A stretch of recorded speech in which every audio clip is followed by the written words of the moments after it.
I've actually been wanting to make this video for so long, and that is to share my story on how I missed my flight. By the way, this is my puzzle that I'm working on, so if you see that, that's why. By the way, I never miss flights. This was my very first flight that I missed. But since about like 2 years ago, I started traveling a lot more. And now I travel way more because I live in Canada originally, and then my husband lives here in Lebanon. So I'm gonna just have my coffee and talk to you. So where should we start with this story? Okay. So at this time, it was February, and I was in my long distance relationship with he was my husband at that time.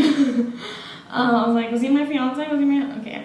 Husband. He was my husband.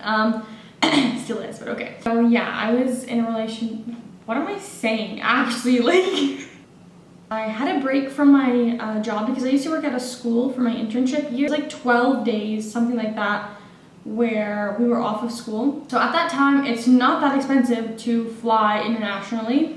And so I was like, why don't I take advantage of this? And then also, like, I had some points and stuff. Why not take advantage of this and go see my husband? Because really, I was only able to see him like once a year at that time. So I was like, why not make it twice a year this year? I'll go in the winter and I'll go in the summer. Great plan. I saw that I had a layover that was very, very short. It was only 45 minutes in a major airport. And so I was like, thing is though, I didn't buy it from aircanada.ca or whatever. I bought it from a third party, which is first red flag. Because remember I said I had points. So I used those points to buy that ticket. It wasn't like a sketchy site or anything. It's literally my bank, through my bank, okay? It's through my bank, okay? And then people literally on the line were like, you know, like 45 minutes is an allowable time for a layover. As long as you just run to your gate, you know, you'll be fine. Like, don't worry about it and whatever. and then I was like, well, what if there's some sort of delay and I miss that flight? Then what am I going to do?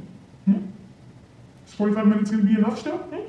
and they were like, well, You know what, at that point, you're screwed. so they were like, so I leave that day for my flight, you know, doing all the check-in, all the security and everything, and I get there early enough, and I'm waiting for the flight. So the first flight, so there were several flights. The first flight was a flight from literally my city to a city that's like 3-hour drive away. 40 minutes passes by, you know, like no one's calling us to board or anything, and so I'm like, that's kind of strange, you know, like our flight's supposed to go in like 20 minutes and no one has made a single announcement. So I get this text message from Air Canada. They give you alerts. So the alert says that the flight has been delayed because of mechanical issue. So I go and ask a flight attendant from Air Canada, and she says that that's not accurate and that, you know, the plane is actually landing right now and then we're going to go on board. So there's no problem. Now we're at the time where we're supposed to be taking off, all right? I'm not even supposed to be on the ground right now, all right? So I'm still on the ground, okay? They make an announcement saying that, you know what, yes, there are mechanical issues and we are going to be delayed. I only had 45 minutes to begin with. So how in the world am I gonna catch my next plane if this one hasn't even left yet? They're all just like, No, it's gonna be on time. Yeah. really? It's gonna be on time? What time is it now? If it was going to be on time, it would have been here right now, but here we are. So we got on the plane. The whole time I'm like super anxious.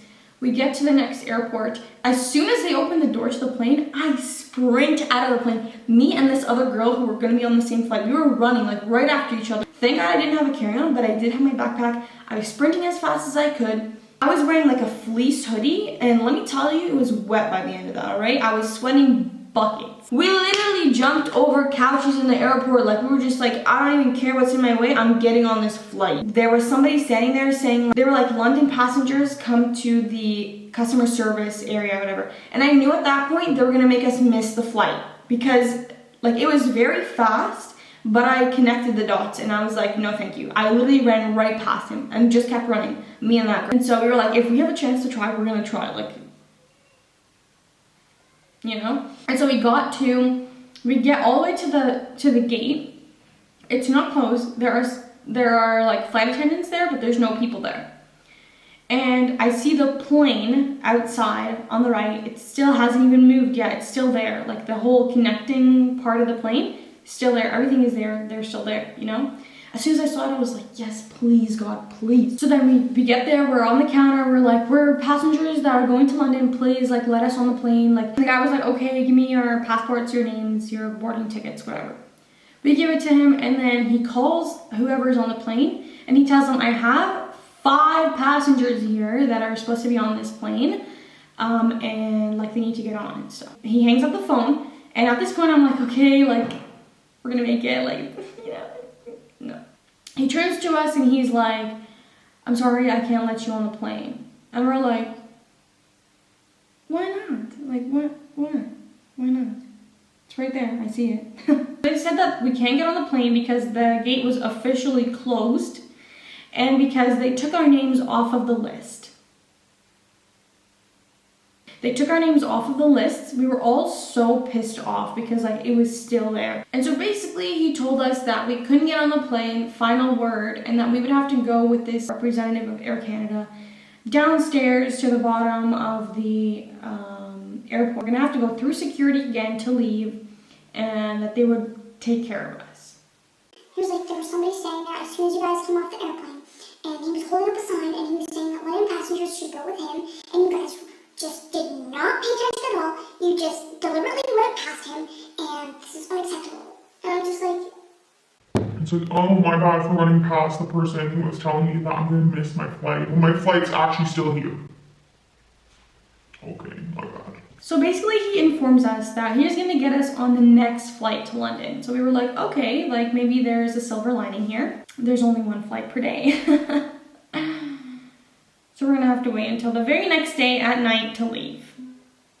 Called a cab from the airport, or like not a cab, but like the airport shuttle people who take you to hotels, and like told them that I needed to be picked up and like taken to the hotel and stuff, and I slept in the hotel. Keep in mind, I'm literally now in a city, I've done all of this traveling to a city that's only 3 hours away from where I started. My dad literally lives here, I could go and see him. So my dad actually came and picked me up the next day, and they were like, yeah, you guys also have to leave the hotel by 12 p.m. and our flight was not until 6 p.m. By the way, the plane that was still there ended up being delayed by 1 hour and 20 minutes, and they still wouldn't let us on. So the next day, 6 p.m. comes around. They told us that the plane is delayed because somebody decided they don't want to go to London anymore. I was so scared that I was going to miss my next flight in London again, and I was so anxious. So bad. So I had to use the washroom. So I got up. I was sitting not in the middle, but on the side. So I got up and I went to go to the washroom, and the washroom was occupied on my side. So I had to cross over the plane and go on the other side. So while I'm crossing, there are some people who have like their legs up and stuff. They were sitting in that spot on the airplane where like there is no seats in front of you. It's basically like a little pass, like a passage? Yeah, a little passage for you to like cross the plane.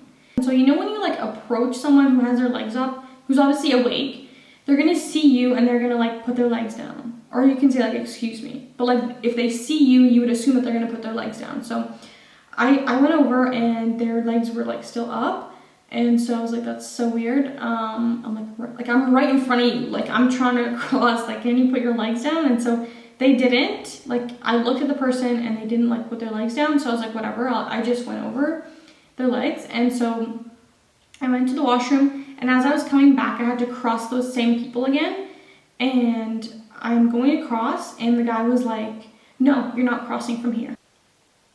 Excuse me?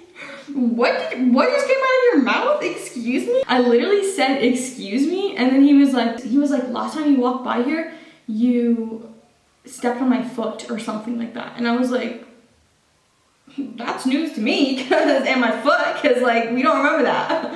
I was like, well, you guys had your legs up, and I was trying to cross, and you didn't put them down, so like, what do you want me to do? Like I said something along the lines of, well, you guys had your legs up and I was trying to cross here, so. And so he was like, you're not crossing from here. And I was like, I need to get to my seat. Yes, I am crossing from here. What do you mean? He had like this woman next to him, and she was like chiming in, and I was like, could you please, Karen? Like, she's like, yeah, like, shut up. Like, he was just going off about, like, yeah, that's so disrespectful, and like, what? Meanwhile, I'm sitting here like, bro, like, are you guys good? Like, when did this even happen? Like, was I even here? like, I was so confused, to be honest. I was just like so confused. The whole situation didn't make sense to me at all. At all, like. And so I was like, yes, I am crossing from here. I need to get to my seat. He's like, no, you're not crossing from here. Go around. He wants me to go all the way to the front of the plane and cross from there and come back down to my seat when it's literally right there. I was like, whatever. I turned around. I went up to the plane, to the front of the plane, and all the people sitting there in that passageway, like they were all sleeping and their stuff was on the ground, all over the ground. I'm like, there is no way I'm crossing here. I go back and I literally said to myself, you know what? No. I went back and I told the guy, I'm crossing from here. There's no space for me to cross up there. I'm crossing here. And he's like, he was about to say like, no, you are not, and whatever. And like the other girl was like, oh, how can you be so disrespectful? And like all this stuff. And I literally just like stormed through because like they had their legs, and I literally just stormed through. I was like, whatever. It's not your dad's freaking airplane, bud. Like, relax. Keep in mind, these people are like 40, 50, and I'm like freaking 20 years old over here. Like, what do you want from me? Like, I was so upset. I was like, how can somebody treat another human being like that? It's not your airplane. It's not your freaking passageway over here. Like, people need to use the bathroom, number 1 and number 2, all right? Like, relax. Don't let me use the washroom. Okay, there. Friggin' sphincter. Like, geez, you really want to put your legs up that badly? That badly? What's wrong with that? Not enough circulation? Jesus. Clearly, because it's not getting up to your brain. So I got to the airport. I made it on time. That plane was actually delayed, so I made it on time. Everything was okay, and it was just a very stressful experience, but that was literally the only time ever that I've ever missed a plane. If you guys ever want any more story times or like anything like this, just let me know, and I can do some more because I have some more ideas. But yeah, thanks so much for tuning in, and I will see you in my next vlog or video.